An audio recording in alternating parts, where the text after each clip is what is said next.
এদিকে কুমিল্লায় হামে আরও এক শিশুর মৃত্যু হয়েছে। এ নিয়ে কুমিল্লায় হামে মৃতের সংখ্যা বেড়ে দাঁড়ালো ৮ জনে। বিস্তারিত জানাতে কুমিল্লা সদর জেনারেল হাসপাতাল থেকে আমাদের সঙ্গে যুক্ত হচ্ছেন মাসুদ আলম।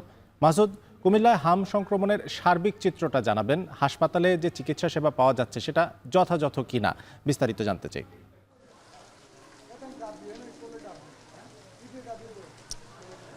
কুমিল্লাতে গত ২৪ ঘন্টায় যে সিভিল সার্জন কর্তৃপক্ষ এবং কুমিল্লা মেডিকেল কলেজ হাসপাতালের তথ্য অনুযায়ী আমরা দেখেছি যে মেডিকেল কলেজ হাসপাতালে গত ২৪ ঘন্টায় ২৯ জন সহ প্রায় ৮২ জন ভর্তি রয়েছেন।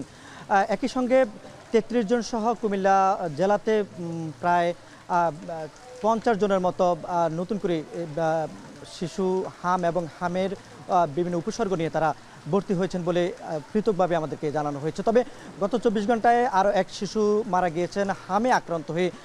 এর আগে আরও ৭ জন শিশু মারা গিয়েছিল, তবে সেগুলো ছিল হামের বিভিন্ন উপসর্গ নিয়ে, মানে যে সন্দেহজনক ছিলেন তারা হামের উপসর্গ নিয়ে ভর্তি হওয়ার পর চিকিৎসাধীন অবস্থায় তারা মারা গিয়েছেন। তবে আজকে যে শিশুটি মারা গিয়েছেন তার বাড়ি কুমিল্লা নগরীতেই। তিনি কুমিল্লার একটি হাসপাতালে প্রাথমিক চিকিৎসা নিয়ে মূলত পরবর্তীতে ঢাকার একটি বেসরকারি হাসপাতালে চিকিৎসাধীন অবস্থায় মারা গিয়েছেন। তবে এই শিশুটি ছিল হামে আক্রান্ত। আমরা যারা সিভিল সার্জনের সাথে কথা বলেছি তারা বলছেন যে হামে আক্রান্তর পরিমাণ প্রতিদিনই বাড়ছে। একই সঙ্গে মেডিকেল কলেজ হাসপাতালে যে সকল রোগী আসছেন তারা হামে বিভিন্ন ধরনের উপসর্গ নিয়ে আসছেন। একই সঙ্গে আক্রান্ত হয়েও কিন্তু তারা মেডিকেল কলেজ হাসপাতালে হাম আইসোলেশন ওয়ার্ডে তারা ভর্তি হচ্ছেন। আজকে ৮২ জন রোগী ভর্তি রয়েছেন মেডিকেল কলেজের হাম আইসোলেশন ওয়ার্ডে। তবে এখানে চিকিৎসা নিয়ে নানা ধরনের অভিযোগ রয়েছে স্বজনদের। তারা বলছেন যে শিশু ওয়ার্ডে যে পরিমাণ চিকিৎসা সেবা পাওয়ার কথা সেটা পাওয়া যাচ্ছে না। একই সঙ্গে শয্যা সংকটও রয়েছে। কুমিল্লার যে হাম আইসোলেশন ওয়ার্ডের মেডিকেল কলেজের হাম আইসোলেশন ওয়ার্ডে সিট রয়েছে মাত্র ৩০টি। তার অনুপাতে কখনো ৮০, কখনো ১০০, কখনো শতাধিক অতিক্রম ১০০-এর বেশি রোগী ভর্তি হচ্ছেন।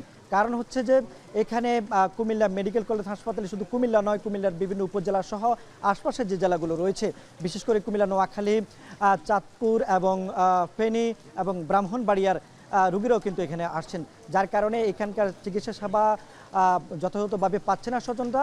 একই সঙ্গে নানান সংকট রয়েছে, ওষুধ সহ নানান ধরনের চিকিৎসা সেবা সংকটের কারণে মানুষ কিন্তু এখান থেকে মুখ ফিরে নিচ্ছেন এবং তারা উচ্চ বা বিভিন্ন অতিরিক্ত যখন ক্রিটিক্যাল মুহূর্ত শুরু হয়ে যায় তখন হচ্ছে তাদেরকে ঢাকা রেফার করা হয়। তো এ ছিল কুমিল্লা থেকে সবশেষ। হামের পরিস্থিতি জানাতে কুমিল্লা থেকে আমাদের সঙ্গে যুক্ত হয়েছিলেন মাসুদ আলম।